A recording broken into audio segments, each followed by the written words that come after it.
सियावर रामचंद्र भगवान की जय हो। मोर मुकुट बंसी वाले की जय। पवन सुत हनुमान की जय हो। करुणा वरुणा के परम पिता परमात्मा के श्री चरणों में दंडोत प्रणाम करते हुए मम इष्ट देव श्री रामदास जी महाराज, श्री दयालुदास जी महाराज, श्री राघुदास जी महाराज के श्री चरणों में दंडोत प्रणाम करते हुए श्री राम गुरुदेव जी महाराज के श्री चरणों में दंडोत प्रणाम करते हुए भूत भविष्य वर्तमान के सभी संत महापुरुषों के श्री चरणों में दंडोत प्रणाम करते हुए और कथा में विराजमान श्री हनुमान जी महाराज जी के श्री चरणों में दंडोत प्रणाम करते हुए और अपनी वाणी को पवित्र बनाने वाली श्री सरस्वती माता जी के श्री चरणों में दंडोत प्रणाम करते हुए आइए आप और हम रामायण जी कथा का लाभ लेवे। और ये कथा सबको सुख पहुंचाने वाली है और सबको तारने वाली है, अमृत के समान है। तो संतों ने महापुरुषों ने फरमाया है कि अमृत कहीं नहीं मिलते। तो दरियाव जी महाराज फरमाते हैं कि अमृत तो कथा में मिलते हैं और संतों में मिलते हैं। तो कथा पढ़ना हर किसी का अधिकार है, सबको पढ़ना चाहिए। परमात्मा की भक्ति सबको करनी चाहिए। और जो भक्ति नहीं करती है तो उसको तो जन्म जन्म भटकना पड़ता है। जिसके जीवन में भक्ति नहीं है तो वो जीवन बेकार है और वो जीवन पशु तुल्य बताया है। तो परमात्मा राम जी फरमाते हैं रामायण जी में, और बालाजी महाराज हनुमान जी फरमाते हैं कि जिस घर में रामायण जी का निवास नहीं होता है तो वो घर शमशान के बराबर है। सवेरे प्रभात में हनुमान जी महाराज आते हैं, शंकर जी भगवान आते हैं, महादेव आते हैं और वो नित्य पृथ्वी के परिक्रमा लगा के जाते हैं और घर घर में देख के जाते हैं। तो जिस घर में रामायण जी का वास होता है, हनुमान चालीसा का वास होता है, स्थापना होती है, उस घर में तो महादेव जी नित्य नमन करके जाते हैं और भूत प्रेत तो नाम ही नहीं है। क्योंकि जिसके के घर में हनुमान चालीसा और रामायण जी का वास होता है उस घर में तो भूत प्रेत कभी नहीं आते हैं। और भूत प्रेत आते भी हैं तो बाहर से ही नमन करके चले जाते हैं, क्योंकि वहां घर में रामायण जी और हनुमान जी का वास है। तो आइए राम जी का गुणगान करें, बाद में कथा प्रारंभ करें। मैं हूँ श्री भगवान का, मेरे श्री भगवान, और कछु नहीं काम के, अंत समय के माय रामायंत समय के माय। कथा प्रारंभ कीजिए, सुनो वीर हनुमान, राम लखन और जानकी सदा करो कल्याण, रामा सदा करो कल्याण। लीला रघुबर की कहूँ, आए सो सरदार, रामा आए सो सरदार। हाथ जोड़ विनती करूं, सब जन बारंबार, सियावर राम जय सिया राम। गुरु हर हर श्री गणपति, सुमिरो तुलसीदास, रामा सुमिरो तुलसीदास। कथत गोपाल मातम, श्री रामायण सुख रास, सियावर राम जय सिया राम। तुलसीदास रामायण नहीं करते प्रचार, रामा नहीं करते प्रचार। कलि के कुटिल जीव को कौन करे निस्तार। सियावर राम जय सिया राम। मंगल भवनी अमंगल हारी। उमा सहित जहि जपत पुरारी। बिनु सतसंग विवेक न होई। राम कृपा बिना सुलभ नि सोई। तो तुलसीदास जी फरमाते हैं कि बिनु सतसंग विवेक न होई और राम कृपा बिना सुलभ नि सोई। तो जीव जब तक सत्संग में नहीं जाते हैं, जब तक जीव सत्संग में नहीं जाते हैं तब तक उसको विवेक नहीं होता है। और राम जी की कृपा के बिना तो सुलभ ही नहीं है। बिनु सतसंग विवेक न होई। राम कृपा बिना सुलभ नि सोई। दीन दयाल बीरज संभारू। हरहु नाथ मम संकट बारी। विश्व भरण पोषण कर जोई। तागर नाम भरत असु होई। रघुकुल रीत सदा चली आई। प्राण जाए पर वचन नि जाई। धीरज धर्म मित्र अरु नारी। आपत काल पर किए चारी। मंगल भवनी अमंगल हारी। उमा सहित जहि जपत पुरारी। श्री राम। हे राजन, होनहार नहीं मिटते। यद्यपि तुम्हारा अपराध नहीं है। ब्राह्मणों का महाघोर श्राप किसी के लिए अन्यथा नहीं हो सकता है। तो कथा आती है,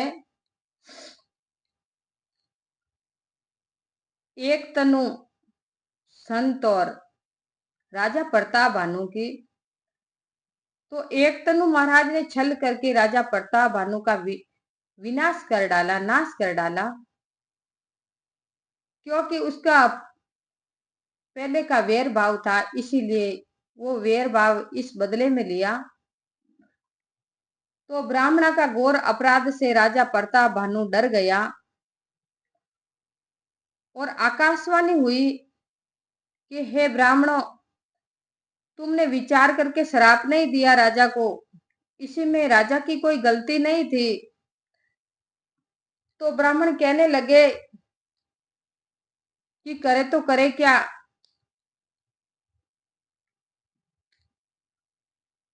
और कहाँ जाए। ब्राह्मणों का श्राप मिथ्या नहीं होता है।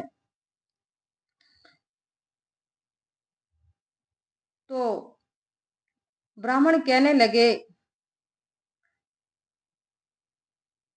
और आगे क्या होता है।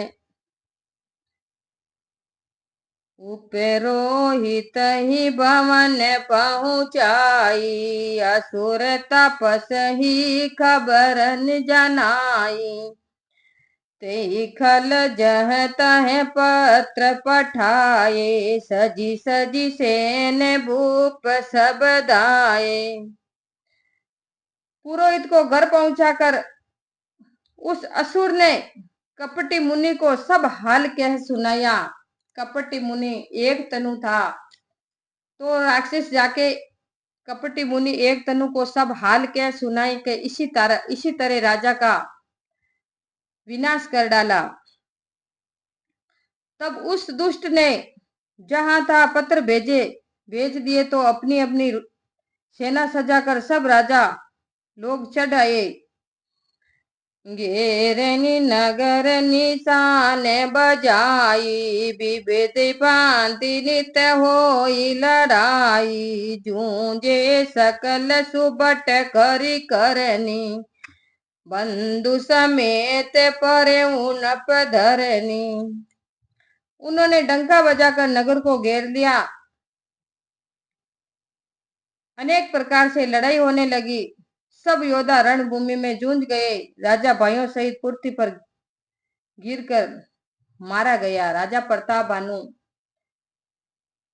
उसके राज्य के ऊपर उसी राक्षस ने आकर प्रहार किया और राजा उसमें हार गए और धरती पर गिर पड़ा और राजा मारा गया। सत्य के तु कुल कौन बाचावी प्रसराप की में होई असाचा। रिपुजित सब नपन घर बसाई निजपुर गवने जय जसु पाई। सत्य केतु के वंश में कोई नहीं बचा। ब्राह्मणों का श्राप कैसे असत्य हो सकता है। सत्य केतु राजा जो प्रताप भानु के पिताजी का नाम था सत्य केतु, उसके कुल में कोई नहीं बचा, क्योंकि ब्राह्मणों का श्राप मिथ्या नहीं हो सकता। सब राजा शत्रु को जीतकर नगर फिर से बसाकर विजय और कीर्ति को पाकर अपने अपने नगर को चले गए। बर्दराज सुनि जाहि जबे होई विदाता बाम राजा होई विदाता बाम। दूरी मेरु सम जनक जमे ताई ब्याल सम दाम सियावर राम जय सिया राम। मंगल भवन अमंगल हारी उमा सहित जहि जपत पुरारी। याज्ञवल्क्य जी कहते हैं कि हे वरदराज सुनो, जब जिसको विधाता उल्टा होता है तब उसको धूल मेरु पर्वत के समान और पिता यम के समान और रसी सांप के समान दिखने लगती है। काल पाए मुनि सुनु सोई राजा भयो निशाचर सहित समाजा। 10 सिर तासी 20 भुज दंडा रावण नाम वीर बरी बंडा। हे मुनि सुनो, वही राजा प्रताप भानु समय पाकर परिवार सहित रावण नामक राक्षस हुआ। उसके 10 सिर और 20 भुजाएं हुई और वह बड़ा पापी शूरवीर महायोद्धा हुआ। तो छोटी सी कथा आती है रावण की।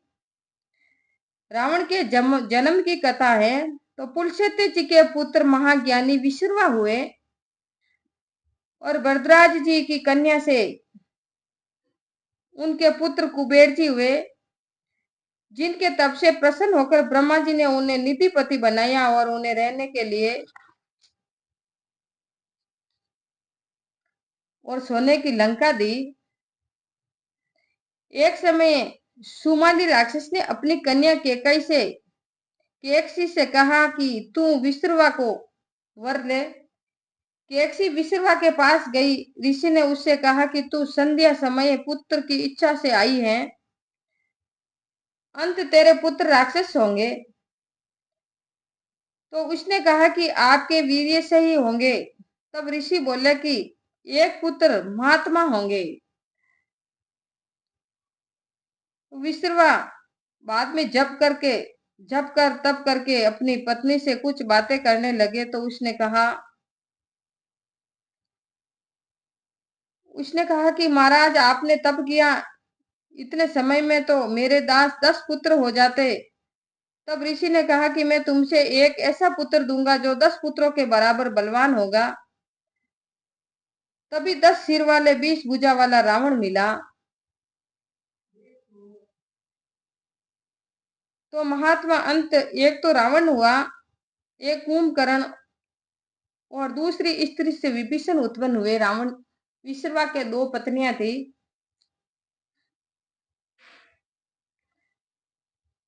शिव जी कहते हैं कि मैंने और ब्रह्मा ने मिलकर वरदान दिया कि एमस्तु तुमने बड़ा तप किया है। भूप अनुज अरिमर्दन नामा भयो सकुंभ करण बलवाना। सचिव जो रहा धर्म नुचि नामो भयु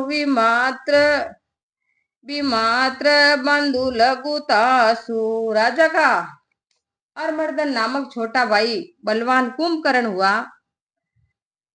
प्रताप बानु के छोटा भाई का नाम अरमर्दन था, तो वो कुंभकर्ण बना।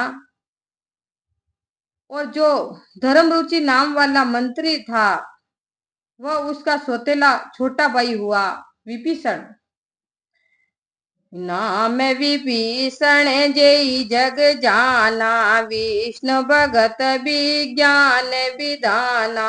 रहे जो सुत सेवक नृप केरे, भये निशाचर घेर घनेरे। उसका नाम विभीषण था, जिसे संसार जानता है। वह हरिभक्त व परम ज्ञानी था।